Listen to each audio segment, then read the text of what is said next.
ano yung mabibigay mong advice pag pumasok ka sila sa mundo ng trading? Diba? Ikaw, kamusta yung first heartbreak mo sa trading? Pero ako, I prefer getting a mentor talaga. Someone na inside trading na.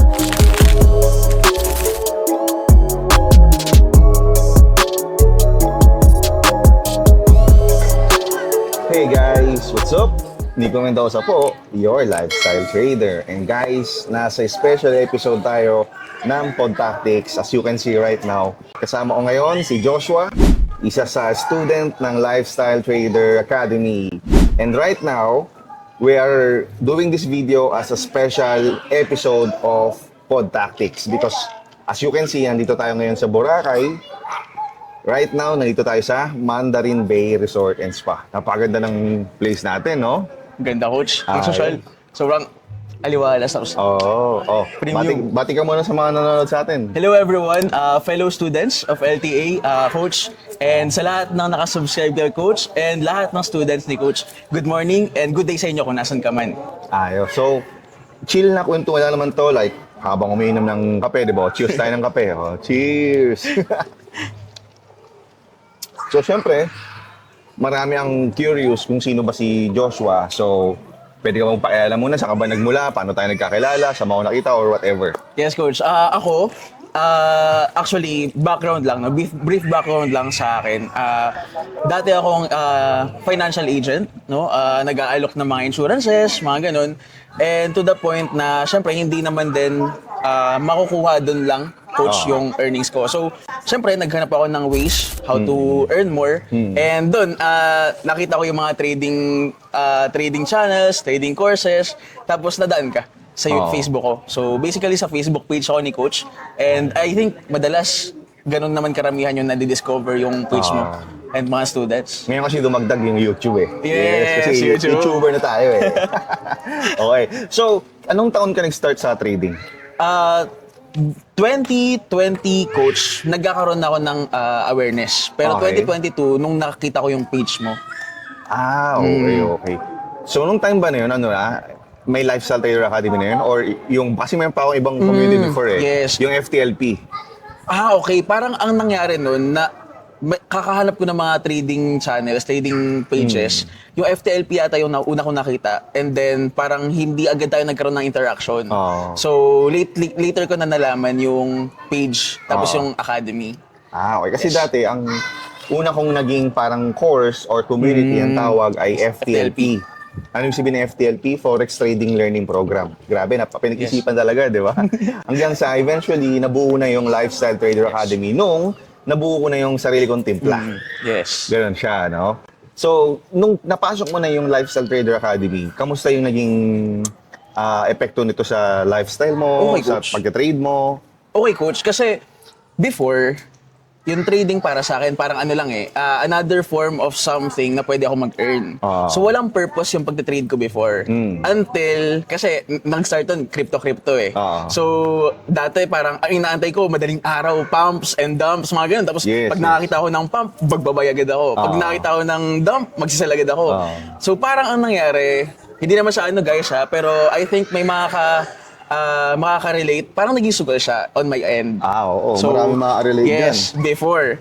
So, nung nagkaroon na ng course, kasi it's very important para sa akin na meron akong susundan. And then, dun nga, dumating yung course, yung academy, dumating ka, and sabi ko, pwede pala yung ganito, na parang hindi ako gigising na madaling araw, na meron akong susundin na system para mas maging profitable ako, mas maging sustainable yung trading para sa akin. So, Possible kasi before, ginagawa mo, kung ano yung nakikita mo dun sa candle. Yes, coach. Na i-influence niya yung emosyon mo eh. Yes. Minsan, pag nakikita mo yung candle, pumipitik-pitik na medyo malaki, gusto mo na sabayan. Opo. Yung tawag lang FOMO eh. Yes. Diba? Parang ayaw mong mapag-iwanan. Kaya Yes, gusto coach. mo makiride. Yes. At madalas nangyayari ngayon, pagka nakita mo lang yung trading because of hype, Yes. na-inspire ka, nakita Mga profit. sa mga profit na pinopost sila, 'di ba? At hindi naman isolated yung Yes. ganyang ano mo, no? Marami. Ako din maski ganyan eh. Ba't ako na-inspire na pumasok sa trading? Because ang laki pala pwede kitain dito. Nakikita ko sa mga kaibigan ko sa Facebook eh. Yes. 'Di ba? Pero pagpasok mo sa loob, doon ka na sasampalin ng katotohanan na Hindi pala easy. tama eh. May talo pala dito. Akala ko puro profit lang. Puro profit lang, Kasi no? nakikita ko sa Facebook, puro panalo lang eh. Puro paldo lang, to the moon. 'Di ba? Yes, coach. Pero bakit nung ako na, Parang puro pula. puro sunog. Puro negative. Di ba? Yes. So, ang sakit pala sa pakiramdam. Di ba? Yeah. Ikaw, kamusta yung first heartbreak mo sa trading? Malaki-laki din naman siya, coach. Pero, to the point na na kung nung wala pa yung academy, nung natatalo ako, apektado, coach, yung emotions ko, Oo. even yung people around me. Oh. Kasi Trabaho mo? yung trabaho ko, hindi ako makakapag-perform na maayos. Kasi, imagine, matatalo ka na madaling araw, gising ka madaling araw, pag Oo. gising mo ng umaga, dadamdamin mo yun Parang pagod na pagod eh, no?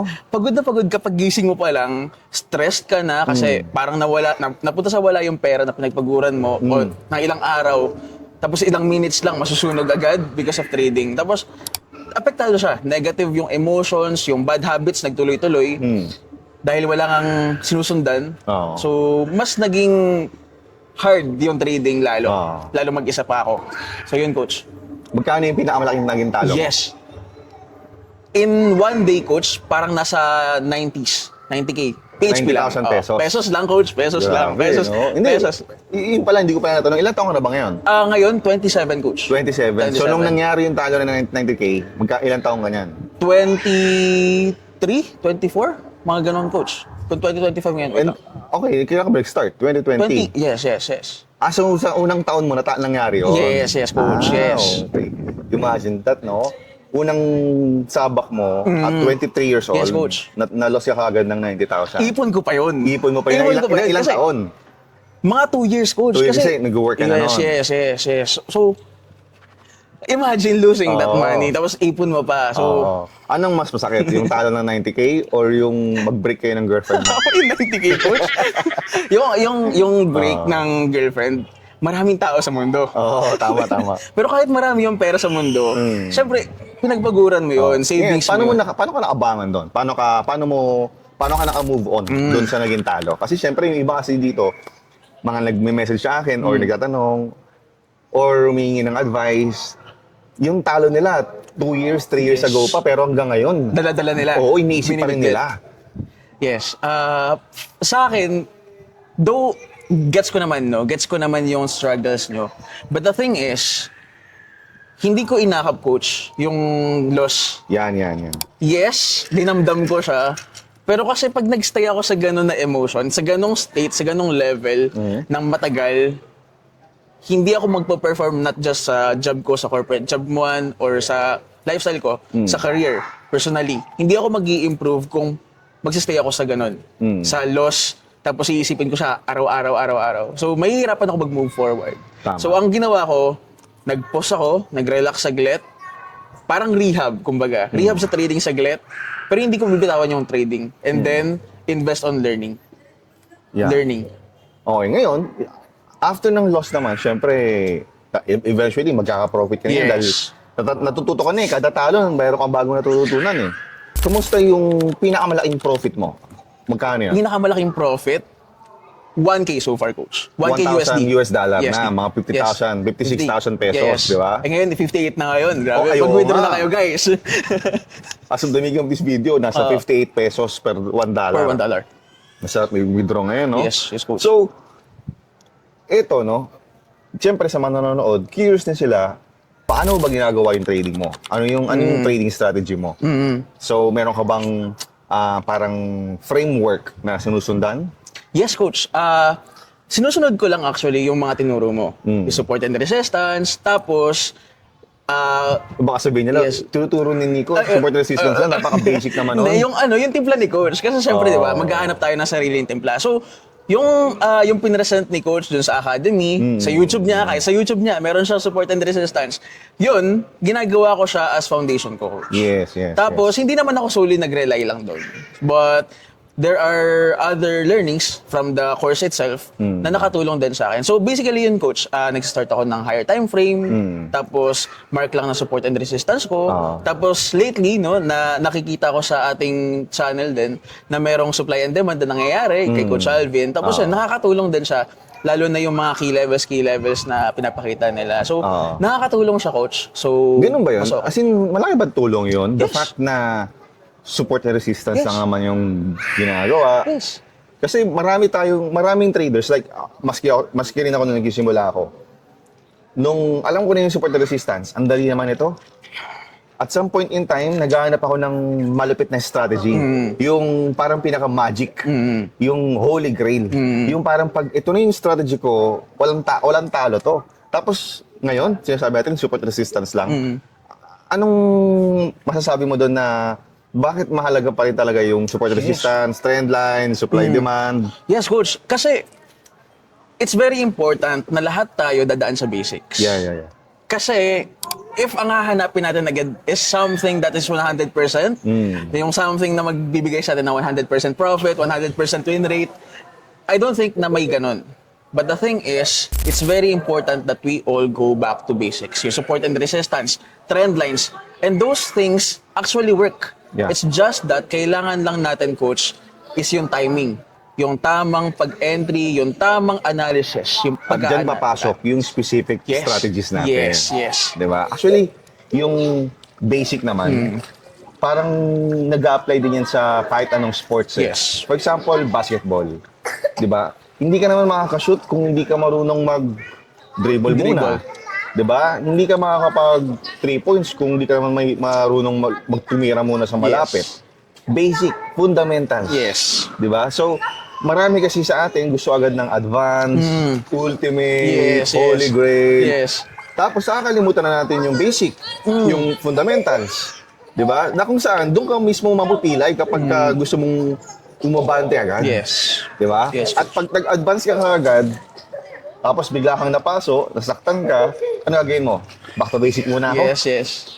Yun naman pala eh. Yes. Ba't di mo masterin yung basic?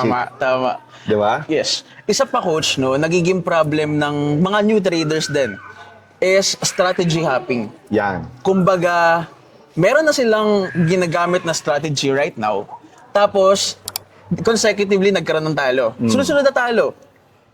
Ang nangyari, lilipat ng bagong strategy, maghanap sa YouTube, ng kung ano-ano. Tama. Tapos, hanggang sa ang nangyari na lang, sa sobrang dami na nilang alam, wala silang sinusunod na system, nagkakaroon ng analysis paralysis. Tama. So, hindi na nila alam kung paano mag-execute dahil wala na, ang dami na nilang nakalimutan. Tama. Wala na, sa sobrang daming alam mo yun, parang nagkagulo-gulo. Ngayon, sa mga nanonood sa atin ng mga bago, no? Ano yung mabibigay mong advice pag pumasok ka sila sa mundo ng trading? First is invest on knowledge. Okay. Sa knowledge. Ito, depende na sa inyo, no? Pero ako, I prefer getting a mentor talaga.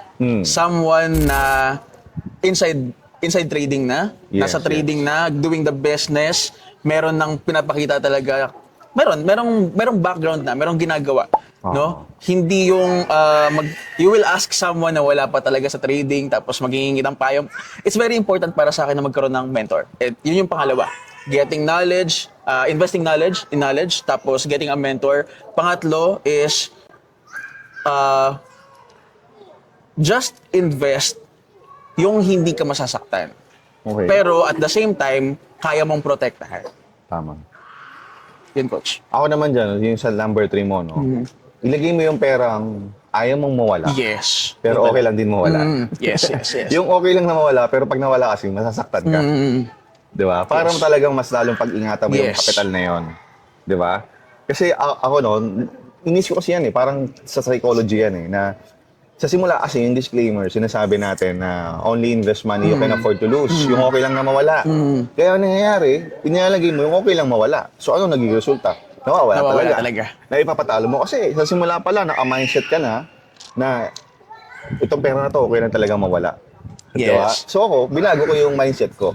Sabi ko, ilalagay ko yung perang to dahil ayaw ko tong mawala. Pero kung ito ay, let's say, worst comes to worst, ay matalo pa rin talaga, hindi naman masisira yung buhay ko. Yes. Pero, still, ito yung amount na ayoko mawala kasi kahit paano, masasaktan Pinaghirapan ako. mo eh. Oo. Pinaghirapan. Pinaghirapan at ma-hurt talaga ako. Kaya kailangan kong ingatan. Di ba? So, Yes, Coach. in a way, unti-unti kong inaalis yung mindset na okay lang na mawala to. Di ba? Kasi kailangan ingatan ko to. In that way, mas humaba yung buhay ng aking trading account. Di ba? So, ikaw, nakailang sunog ka na ba? Dahil sa paniniwala mong, ito lang lalagay ko kasi ito lang yung Pwedeng afford masunog. kong matalo eh. And because of that, anong ginagawa mo? Naglalagay ka lang ng maliit. $20, $50, $100. Eh sa sobrang liit, napakabilis maubos nun.